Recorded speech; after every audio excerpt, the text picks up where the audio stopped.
প্রশ্ন, আসসালামু আলাইকুম সাহেব। ওয়ালাইকুম সালাম রহমতুল্লাহ। আমার প্রশ্ন হলো, কাগজের টাকা কি হারাম? কারণ কাগজের টাকায় হঠাৎ মূল্য কমে যেতে পারে। কাগজের টাকা হারাম এ কথা কোনো আলেম বলেনি।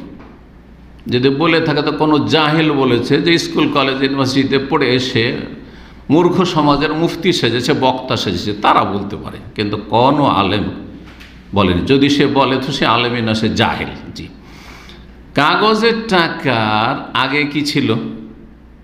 অধিকাংশ পৃথিবীতে ভূপৃষ্ঠে টাকা ছিল চাঁদির টাকা। অল্প কিছু সীমিত ক্ষেত্রে বা সীমিত এলাকায় স্বর্ণ মুদ্রা, স্বর্ণের টাকা ব্যবহার হইতো, যেটাকে দিনার বলা হয়। স্বর্ণ মুদ্রাকে নবী সাল্লাল্লাহু আলাইহি ওয়াসাল্লামের আমলে সাহাবায়ে কেরাম জামানে সালাফদের যুগে দিনার বলা হইতো, স্বর্ণ মুদ্রা। আর দিরহাম হচ্ছে রৌপ্য মুদ্রা, রূপার টাকা বা চাঁদির টাকা। জি, রূপার টাকা বহন করা খুব মুশকিল। রূপার টাকা যদি আপনার কাছে 1000 টাকা থাকে তাহলে ওইটাই আপনার এক বোঝা, আর 10-20 হাজার হলে তো আরও মুশকিল, তাই না? তখন উটের পিঠে চাপাইতে হবে, হ্যাঁ, গাধার পিঠে বহন করে নিয়ে যেতে হবে এক জায়গা থেকে এক জায়গায়, কত বিপদ। তো মানুষ যখন ধীরে ধীরে ধীরে উন্নতি করলো, তখন দেখলো যে এ তো মহা মুশকিল এগুলো বহন করা। আর এটা খুব বেশি দিন না, আমার দাদার দাদা মনে পড়ছে মানে আমার দাদা আর দাদার কথা আমার দাদা বলেছেন, দাদাকে পেয়েছি।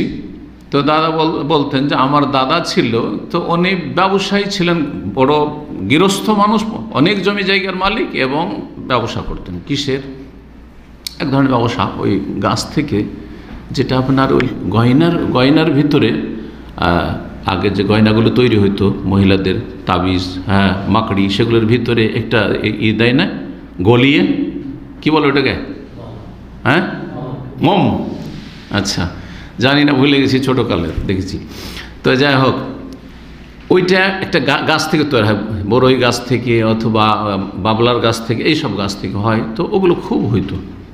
আমিও ছোটো দেখেছি, এগুলো হইতো এক সময়। তো অনেক টাকা পয়সা ইনকাম হইতো। টাকা কালেকশন করে বাড়াইতেন বাটোয়া নিয়ে, মানে এটা ক্যাথার তৈরি করা ব্যাগ, ওগুলো দিয়ে। তো ওইটা দেখে একটা বিশেষ নাম পড়েছিল আমাদের বংশের। জি, তো কথা হচ্ছে যে কত বহন করা খুব মুশকিল। তখন সুবিধার জন্য কি করা হলো, এই কাগজের নোট ঠিক ওই রকমই যেমন যারা পুরাতন প্রবাসী সৌদি আরবে আজকে থেকে 15 বছর 20 বছরও না, মানে 10 বছর আগেও ছিল, কি ছিল, চেক দিত আপনাদেরকে, ব্যাংকে দিত না, হ্যাঁ, ড্রাফট চেক।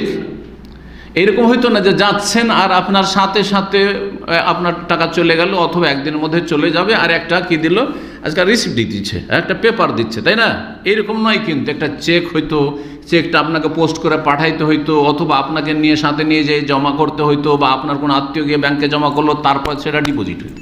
যেমন এখানে চেক লিখে আপনাকে আপনার কফিল, ধরেন আপনি সার্ভিস বেনিফিট পাবেন। আর সার্ভিস বেনিফিট কি, আজকাল তো ব্যাংকে অটোমেটিক জমা হয়ে যাচ্ছে স্যালারি, তাই না, বেতন। এক সময় আমাদেরকেও দেওয়া হয়েছে, কি দেওয়া হইতো, মাসের মাস চেক দেওয়া হইতো, বেতনটা চেকে দিল। তখন চেক নিয়ে আমরা করতাম কি, এইখানেই, হ্যাঁ, ব্যাংকে যেতে হইতো, আর ব্যাংকে গিয়ে তখন চেকটা জমা করতে হইতো, আর তারপরে কালেকশন করা হয়, টাকা নিয়ে নেন, আর না হলে আপনার অ্যাকাউন্টে জমা করে নেন চেকটা। তো এই চেকটা কি জিনিস? চেকটা কি? এটা তো কাগজ, ওতে লেখা আছে আপনার 50,000 রিয়াল, আপনার সার্ভিস বেনিফিট 10 বছর 20 বছরে, ধরেন 50,000 রিয়াল। তো ওই কাগজটার দাম কি 50,000 রিয়াল?